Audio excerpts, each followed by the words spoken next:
পোনপ্ৰথমে আমাৰ শ্ৰদ্ধাৰ বিমল বৰা ছাৰ, লগতে মোৰ আচলতে খুবেই প্ৰিয় আৰু মোৰ অতিকৈ মৰমৰ হয় তেখেত অৰুণ দা, লগতে মঞ্চত উপস্থিত থকা সকলো জ্যেষ্ঠ সকলোলৈ আৰু লগতে সকলোলৈ মই মোৰ সেৱা জ্ঞাপন কৰিছোঁ।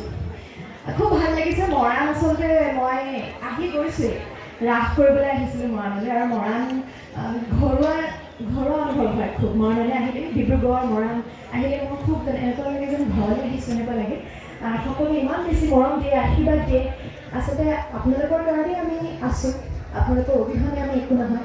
গতিকে মই এয়াই ক'ম যে আজিলৈকে বা এতিয়ালৈকে আপোনালোকে মোক যিমানখিনি মৰম দিছে, আশীৰ্বাদ দিছে, আগলৈ যাতে এনেদৰেই মোক মৰম দি থাকে, আশীৰ্বাদ দি থাকে। লগতে মোৰ প্ৰথমখন ছবি ভাইমন দাক ইমান বেছি মৰম দিছে, সেয়া মই কেতিয়াও পাহৰিব নোৱাৰোঁ, আজীৱন মনত থৈ দিম। ইমানখিনি মৰম সাঁচি থৈ দিছোঁ। আগলৈ যাতে যি কাম মই আগবঢ়াবলৈ চেষ্টা কৰোঁ, আপোনালোকে যাতে এনেদৰে মৰম আৰু আশীৰ্বাদ দিয়ে। ধন্যবাদ। আমি এতিয়া সকলোলৈ মই সেৱা জনাইছোঁ, মৰমো যাচিছোঁ। মোৰ এটা বস্তু ভাল লাগিছে, শিক্ষানুষ্ঠান। মোৰ ভাতৃপ্ৰতিম হয় বন্ধুৰ দৰে বিমল বৰা আপোনালোকৰ অতি অসমৰ লগতে ভাৰতৰ পৰিচিত। বিশেষকৈ আৰু এটা গৌৰৱৰ কথা যে আপোনালোকৰ অঞ্চলৰ এই গাঁৱৰ তেখেতে ফোন কৰিলে, বুলবুল দত্ত আপোনালোকৰ অঞ্চলৰ ফোন কৰিলে, মই বোলো যাম। শিক্ষা অনুষ্ঠানলৈ এইকাৰণে আহিম বুলি ক'লোঁ, মই অৰ্ধ শিক্ষিত, সেইকাৰণে আহিম বুলি ক'লোঁ। বাকীখিনি শিক্ষা ল'ম বুলি আহিছোঁ, সেইকাৰণে আহিলোঁ। ভাল লাগিছে এটা কথা, ৰূপালী জয়ন্তী ভৰি দিলে।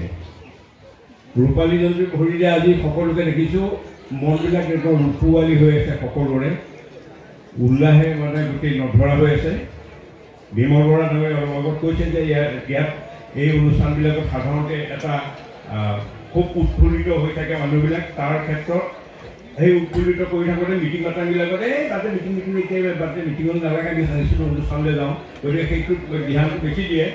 কিন্তু মই ভাবোঁ যে ৰাজগড়বাসী ৰাইজ অকল সাংস্কৃতিক অনুষ্ঠানলৈ বুলি নহয়, এই যিখন মিটিং পাতে বা ৰাজহুৱা সভা পাতে তাতো উপস্থিত থাকিব বুলি মই এটা গুণ পালোঁ।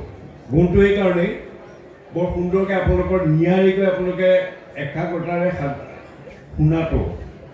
আমাৰো অভিজ্ঞতা কিছুমান হৈছে অঞ্চল বিশেষে।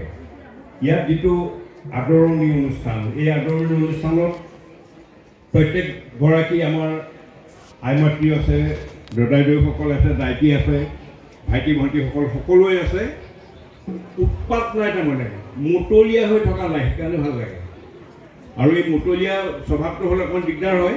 আৰু ৰাজগড় এটা বিশেষত্ব আছে। এইফালে আগৰ মই কেতিয়াবা মৰাণেদি নাহৰ হোটেললৈ যাওঁতে ৰাজগড় দেখিলে, হোটেল এখন আছিলে, বেংগলী হোটেল আছিল নেকি, চাহ খাওঁ কেতিয়াবা। এতিয়া চিনি নোপোৱা হ'ল, আৰু এতিয়া বহুত পৰিৱৰ্তন হ'ল, জেগাবিলাক উন্নতি হ'ল, বহুত উন্নত হ'ল।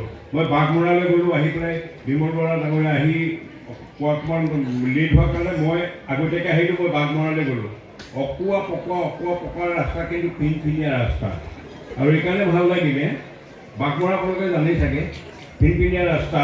এতিয়া মই আহোঁতে ল'ৰাটো সুধিছোঁ, এই ৰাস্তাবিলাক আগতে আছিল নেকি? বোলে লুংলুঙীয়া বাগানৰ ৰাস্তা আছিলে, এতিয়া আমাৰ বিমল বৰা ছাৰে এইখিনি ঠিক কৰি দিলে।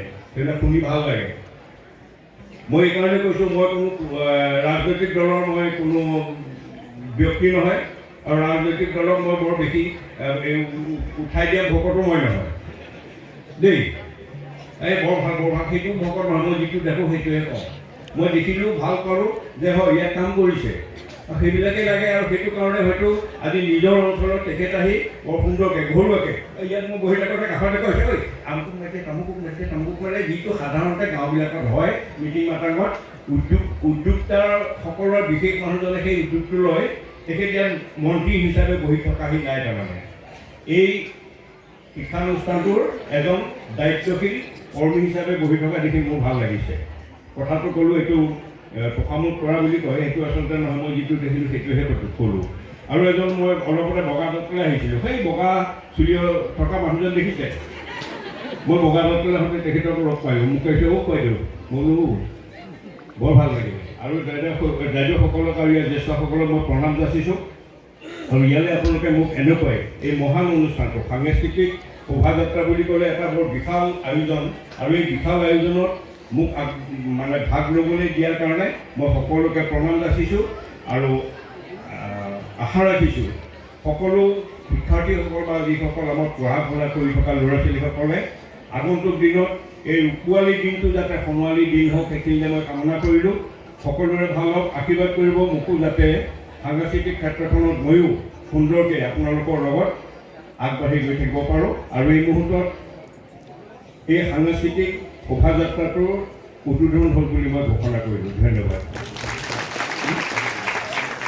বিহুতি গাবলৈ কৈছে মানে বতৰটো হেৰি কৰি ভাল নালাগে হয়নে ঐ দেহেও দিও যাহালে ঐ দেৱে দৰি কলা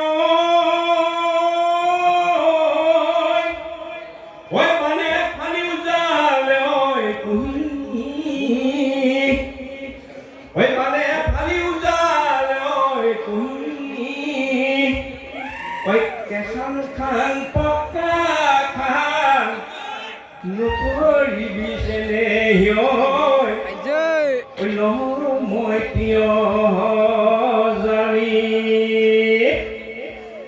ঐ আকহেৰা বিয়নী কি খাই মৰিলে বিহেৰা বিয়নী কি খাই মৰিলে বিয় গতিকে হ'ব বাকীখিনি আছেই আমি যাওঁতে বিহু গাই যাম সাংস্কৃতিক শোভাযাত্ৰাত আমি উলহ মালহেৰে যাম সুন্দৰকৈ সকলোখিনি আহিছে সময় বৰ নাটনি হৈছে বহুত দেৰি কিমান দেৰি থৈ হ'ব খোজকাঢ়িবলৈ আছেই আকৌ ভাগৰতে মিটিঙলৈ নাযাওঁতে সভা মুকলি সভালৈ নাযাওঁতে সেইবিলাক ক'বলৈ আছেই গতিকে আকৌ কৈছোঁ সাংস্কৃতিক শোভাযাত্ৰাটোৰ লগতে ইয়াত খাদ্যৰ ব্যৱস্থা কৰিছে হয়নে এজনক চিনি পাইছে কোনটো কওকচোন মোৰ বৰ ঘৰুৱাই গতিকে সেইবিলাকো আছে গতিকে তালৈও অহা কথা আছে গতিকে আমি পলম নকৰোঁ আমি নিজৰ কাৰ্যসূচীলৈ যাব লাগে ধন্যবাদ আমি অনাতাঁৰক ধন্যবাদ জনাইছোঁ আজি আনুষ্ঠানিকভাৱে তেখেতে সাংস্কৃতিক শোভাযাত্ৰাৰ কাৰ্যসূচী আৰম্ভ কৰিলে এইখিনিতে উজস্বিনী গাৰ্গীয়ে অৰুণ হাজৰিকাদেৱ আৰু যশস্বী ভূঞাদা এগনিক এখনি চেলেঙেৰে মৰম যাচিব বিচাৰিছে যশস্বী